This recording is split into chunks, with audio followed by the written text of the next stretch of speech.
Hi, everybody. What an exciting time that we're living in. My name is LaRon Henderson, and I have the privilege of coming to you today to talk to you about coaching for a change. Coaching for a change. I have a great PowerPoint ready for you. If you give me a few seconds, I'll explain it to you. But those of you who don't know me, LaRon Henderson, I'm from Omaha, Nebraska. I am the Program Quality Director at Collective for Youth. Love it. I'm going to talk to you a little bit about Collective for Youth here in just a second, but let me go ahead and change my screen, go directly to my PowerPoint, and we will get started. All right, coaching for a change. This is where we are. Here's our agenda today. Welcome. I'm going to talk to you just a little bit about Collective for Youth. I'm going to take a look at our program, our pyramid of program quality. Going to talk to you about leadership. Then I'm going to give you 5 steps to coaching for a change. Then we're going to do a little reflection. Is that all right? So, Collective for Youth. Collective for Youth, our vision is to develop a community of thriving out-of-school time providers who are empowered to ignite the imagination and grow the minds of youth. Our mission is very, very simple.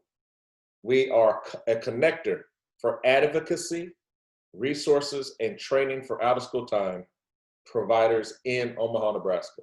Wow, we have some fun doing that. What do?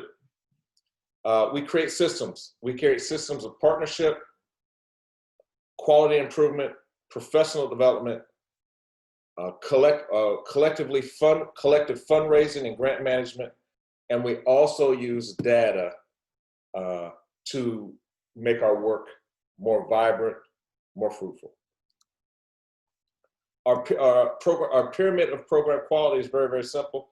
If you've heard of Maslow's hierarchy of needs, I'm not going to go into this very much, but we create safe environments, supportive environments, interaction, and engagement.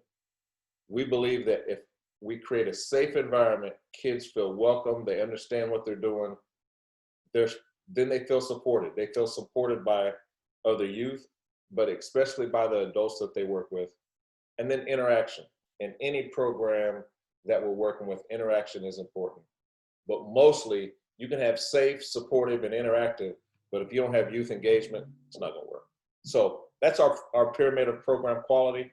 You can contact me. We can get some more information to you about that. So let's get right into it. How are you feeling? When it comes to coaching, and it comes to having coaching conversations, how are you feeling? Maybe you came to this presentation or came to this workshop, downloaded this workshop, just because you were looking for some tips, because you may have been in the red, because you have staff that just don't want to perform and do, and you feel like you're doing all the work. Or maybe you're green, you feel blessed, at ease, content, chill. You're like, okay, I've been doing this for a while. I know what I'm doing. Or it could be yellow, joyful, proud, optimistic, thrilled, elated. This is just a great time for you. Or you're in the blue. You're a little disgusted, a little mopey, a little timid, a little bored, a little tired, a little down, a little alone. But just think for a minute where you are. Take a deep breath.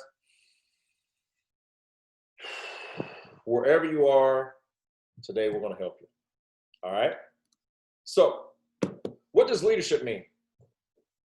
Leadership, according to Dr. Monroe, and this is my definition as well, leadership is the capacity to influence others through inspiration, motivated by passion, generated by vision, produced by a conviction, ignited by purpose.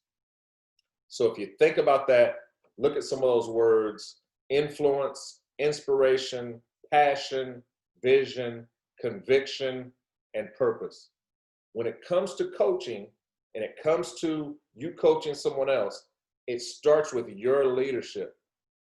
Where is your leadership? Are you a leader? Are you a manager? Are you a follower? Or are you in a position that you're just way over your head, but you still have to coach, so you feel a little uncomfortable?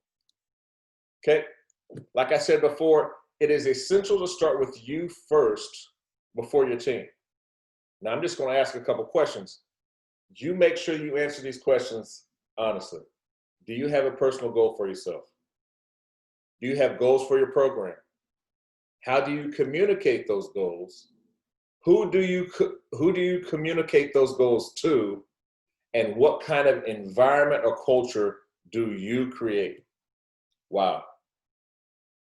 Those are personal questions. I would take a snapshot. I would take out my phone. I would hold this and I would ask myself those questions every single day. Very, very important. All right. Here are my steps. Steps to follow in creating, in coaching for change. Very, very simple. Consider the why first. Now I'm going to change that a little bit later, but I'm going to say consider the 5 W's first. 5 questions I'm going to ask. Obtain permission to come in. We're going to talk about that. Ask, what is the big picture? Everybody has a big picture. So do you. Create opportunities for help to help. When we create opportunities to help, everything changes. And then have patience. When it comes to coaching, things don't happen overnight, but we can do that together. All right. Number 1, consider the 5 W's first. When you're getting ready to coach or you're in a coaching session, first question, why are you here? Talks about your motivation. What is the meeting about? Your intention. What are your commitments? What is your commitment? Respect. Do I just look at you as an employee? Do I look at you as a friend? Do I look at you as both? Who makes the decision? Whose responsibility is it? If something needs to get done, whose responsibility? And then you always want to ask yourself, what are the next steps? The 5 W's. You may have 5 different W's, but motivation, intention, respecting the conversation, responsibility, and future focus. Are we future focused when we set up a meeting? That's step 1. A great relationship is about 2 things first. 2 things. First, find out the similarities. Second, respect the differences. Oh, that's so powerful. Find out the similarities and respect the differences. Number 2, obtain permission to come in. Never assume your title gives you permission into someone else's life. Just because you have a title and you call yourself the boss or the manager or whatever, when it comes to coaching, we can't assume that our title gives us permission to coach. Hubert Humphrey says, the right to be heard does not automatically include the right to be taken seriously. Think about that for a minute. The right to be heard does not automatically include the right to be taken seriously. As a coach, that's a title, but when it comes to the respect that you get for the change that you want, now you have to listen, you have to do some other things. So that's the second step. Third step, ask what is the big picture.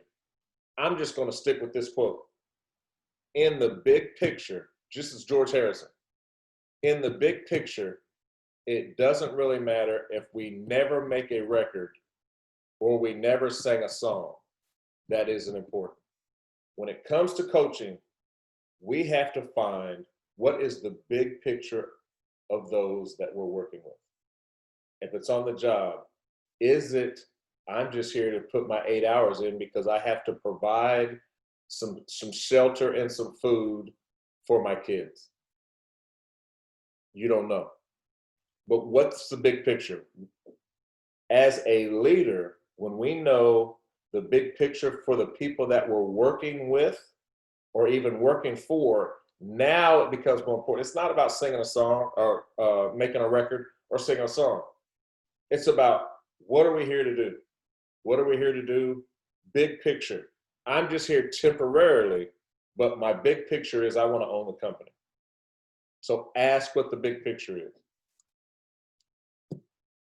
Number four, create opportunities to help. Now, I will say this. We all face setbacks or frustration. Change your mindset in every situation, not your circumstances. If we go into coaching situations with a mindset that we're here to help, then the situation will change. Because the only thing that we can change is ourselves.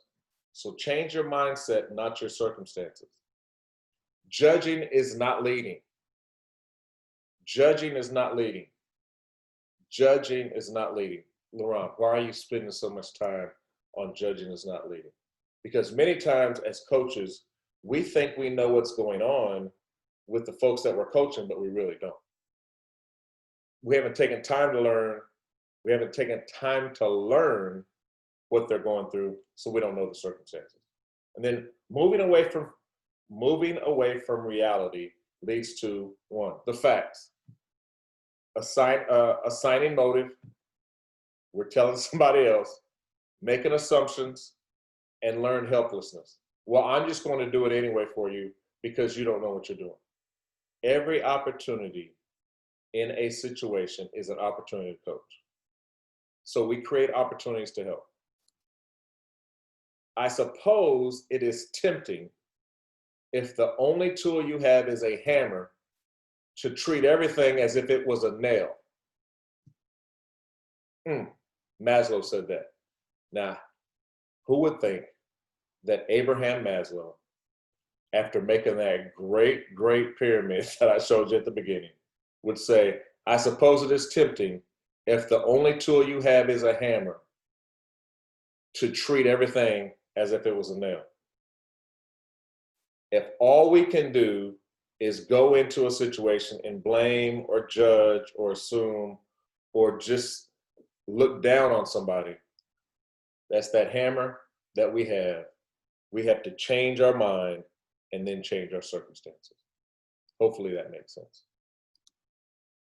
The last one, have patience. Anytime after we've done everything that we know that we can do, and we've told them over and over, and we continue to coach over and over and over, we got to have patience. Patience is not the ability to wait, but the ability to keep a good attitude while waiting.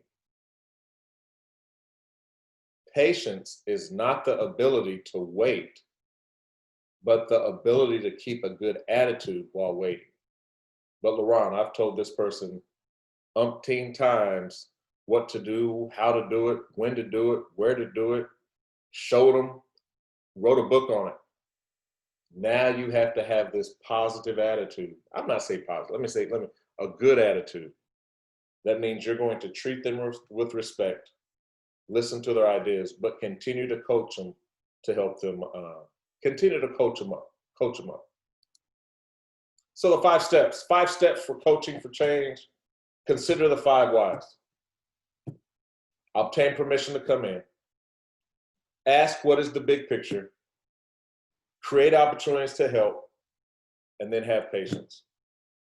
I can almost guarantee if you take those 5 steps, 5 practical steps, consider the why, consider the 5 W's, obtain permission to come in, earn the right to be heard, ask what the big picture is, create opportunities to help, and have patience, we will create change. We will create change in any situation. Dare to be great. I want to encourage you before I read this last quote to dare to be a great coach. Mike Singletary, one of my favorite football players of all time, he said this quote, I feel that a great coach is one that has a vision, sets a plan in place, and has the right people in place to execute that plan, and then accepts the responsibility if the plan is not carried out. Wow. Do you want to be great? Do you know how to be great? I just gave you 5 simple things that you can do to go into any situation and be a great coach.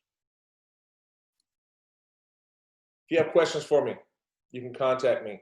There's my information. My personal cell phone is on there, but my email address is too. I hope that you continue to find ways practical ways to be a great, great coach. I'm going to stop sharing this right now. Stop share.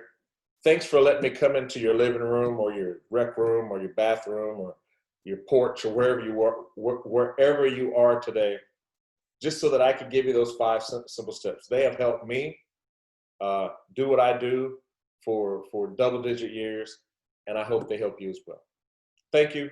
Have a great rest of your conference. We'll talk to you soon.